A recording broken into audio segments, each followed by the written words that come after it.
Yata, The Beauty and the Terror.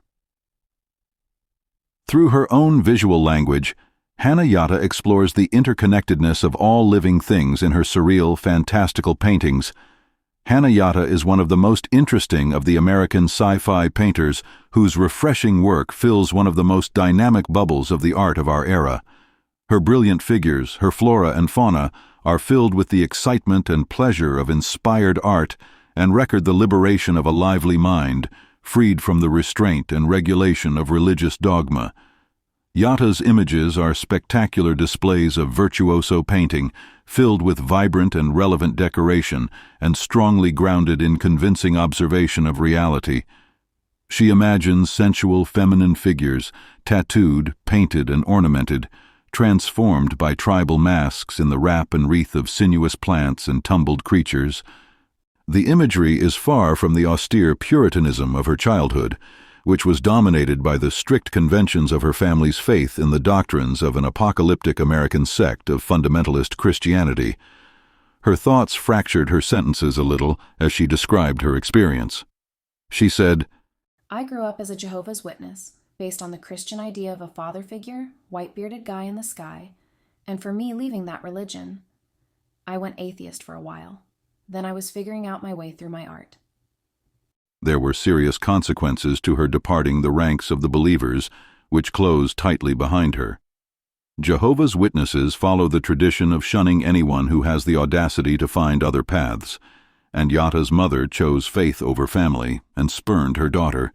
The rejection hurt her. She said, the Sato. One of the hardest things was getting shunned by my mother and that American side of my family. But Yata responded by throwing herself into her art.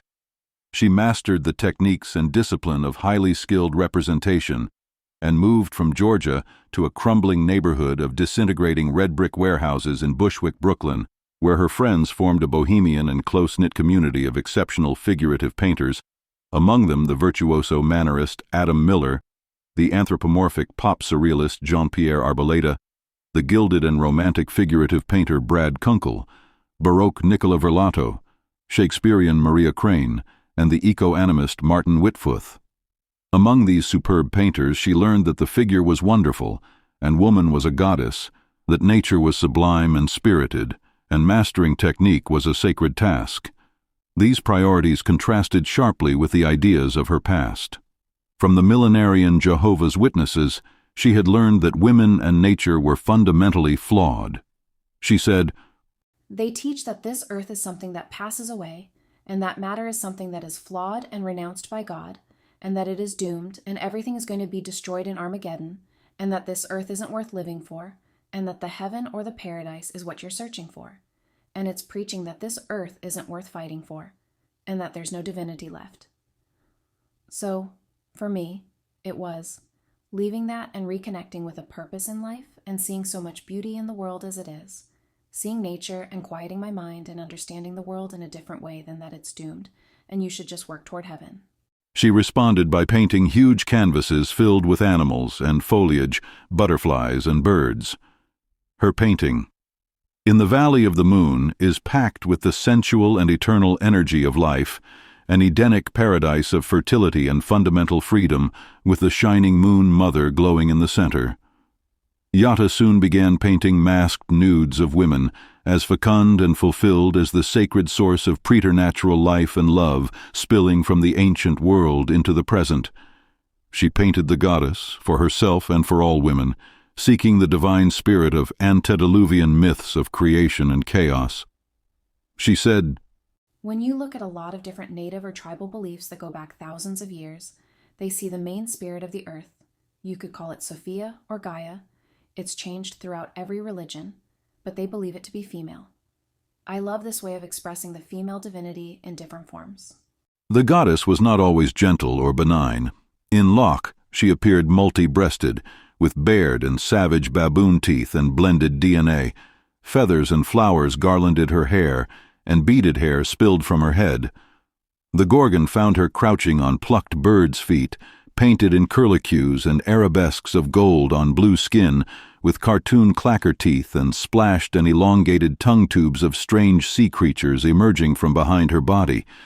If she was terrifying and sublime in these, in the Lady of Izu she was fragile and comical, a fertile and feathered bunny woman, painted in the cups and rings of feral humanity before farming tamed us, caught red-handed and festooned in berries, the fruits of the forest.